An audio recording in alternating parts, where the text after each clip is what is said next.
Good morning student, welcome to your BEd online class. आज की कक्षा में हम लोग विज्ञान की प्रकृति के बारे में पढ़ेंगे। इसके पीछे हम लोगों ने पिछली कक्षा में हम लोग पढ़ा था विज्ञान की अवधारणा। विज्ञान की प्रकृति को भी विशेष रूप से विज्ञान का प्रभाव जो समस्त वातावरण में दिखलाई देता है। विज्ञान में मनुष्य के सामाजिक, आर्थिक, राजनीतिक एवं सांस्कृतिक पहलुओं को अपनाकर ज्ञान को के द्वारा प्रभावित किया है।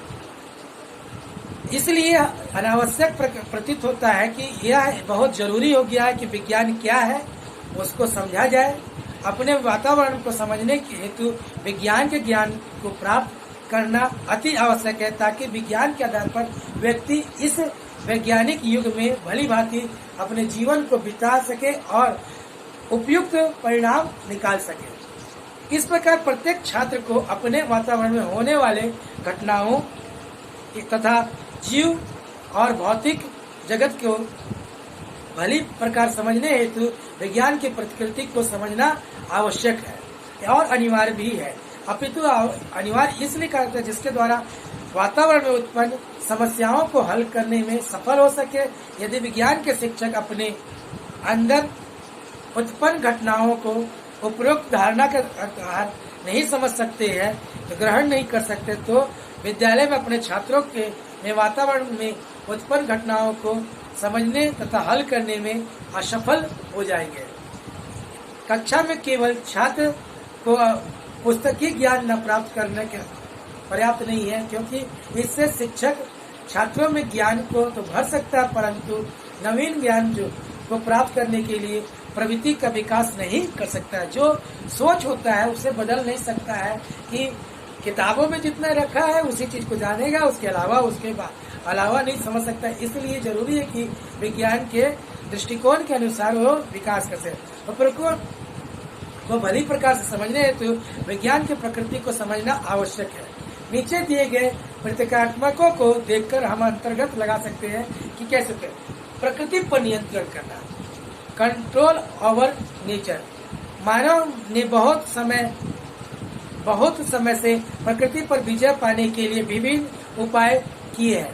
प्रकृति क्या है, उसमें क्या क्या घटनाएं होती है, उससे मनुष्य के जीवन पर क्या प्रभाव पड़ता है, इन सभी बातों को समझना तथा उन बातों पर नियंत्रण रखना एक बहुत आवश्यक तथ्य है। इन पर नियंत्रण करना विज्ञान के क्षेत्र में आता है। विज्ञान में हम लोग इन सभी बातों को समझने तथा उसको अपने पक्ष में करते हैं। उदाहरण के लिए कभी कभी अधिक वर्षों से नाना प्रकार की ये हानि है, उसको अपने पक्ष में रखने के लिए हम उसको कैसे नियंत्रण कर सकते हैं, मानव जीवन की रक्षा करने हेतु कैसे कार्य कर सकते हैं, ये सब प्रकृति में ही आता है। दूसरा, ज्ञानेंद्रियों द्वारा प्रकृति का निरीक्षण, observation of nature through their sense organ. प्रकृति का सही निरीक्षण और सही ज्ञान करने के लिए अति आवश्यक है कि मनुष्य अपने ज्ञानेंद्रियों पर विजय प्राप्त कर सके। इसके लिए अपने ज्ञानेंद्रियों का कार्य कर सकता, प्रकृति का यह ज्ञान को हम अपनी ज्ञानेंद्रियों के द्वारा करते हैं तथा कर सकते हैं कि उसके द्वारा विश्वास किया जा सकता है कि कैसे हम अपने निरीक्षण द्वारा, जो हमारे 5 ज्ञानेंद्रियां हैं जिसमें आँख, कान, नाक, जीभ और त्वचा द्वारा हम सभी चीज को समझ सकते हैं। अगला होता है कारक तथा प्रभाव का संबंध। कोई भी कॉज एंड इफेक्ट ऑफ जो रिलेशनशिप लगाते हैं, इससे क्या मालूम होता है, प्रत्येक घटना का कोई ना कोई कारण होता है और उसका प्रभाव पड़ता है। प्रभाव का ज्ञान होने पर हम कारक को समझ सकते हैं या कारक द्वारा हम प्रभाव को भी हम निकाल सकते हैं, और वो अपनी ज्ञानेंद्रियों द्वारा प्रभाव के द्वारा हम उसके कारण को जानने का कोशिश करते हैं और जानते हैं कि किस प्रकार ये घटना घटी होगी, और आकलन करते हैं कि क्या किया गया होता कि ऐसी घटना दोबारा नहीं हो सके, या क्या किया जाए कि दोबारा घटना फिर से संप्रदाय ना हो सके या रिपीट ना हो सके।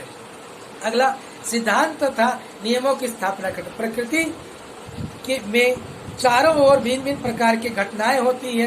प्रत्येक घटना का अपना मुख्य जो होता है विषय होता है, विधि होता है, विशेष गुण होता है, साथ ही बहुत ही ऐसी घटना होती है, कुछ समानताएं भी होती है और कुछ जो होती है उसके आधार पर हम नियम बना सकते हैं और सिद्धांत का निर्धारण कर सकते हैं। इन सिद्धांतों के आधार पर हम किसी भी नवीन घटना को टाल सकते हैं या हम यानी कि निश्चित कर सकते हैं कि ऐसा घटना दोबारा फिर से न संप्रेषित हो या घटना जो आए, और उसका सामान्यीकरण करके इस प्रकार के नियम और सिद्धांतों को तैयार करते हैं कि समय रहते हुए ऐसी बड़ी घटनाओं को टाला जा सकते।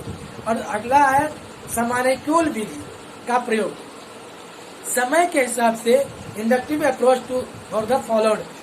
विज्ञान के क्षेत्र में भिन्न भिन्न उदाहरणों द्वारा क्रमानुसार अध्ययन किया जाता है। इन उदाहरणों तथा घटनाओं के गुण का सामान्यीकरण किया जाता है और हम ऐसा करते हैं कि दोबारा ऐसा जो हो कार्य नहीं हो पाए।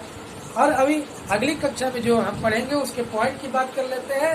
अभी यहीं पर से रिपीट करते हैं। अगली कक्षा में पढ़ेंगे हम घटनाओं का क्रमानुसार सही, सच्चा एवं वास्तविक अध्ययन, मापन का प्रयोग, सजीव तथा निर्जीव का अध्ययन।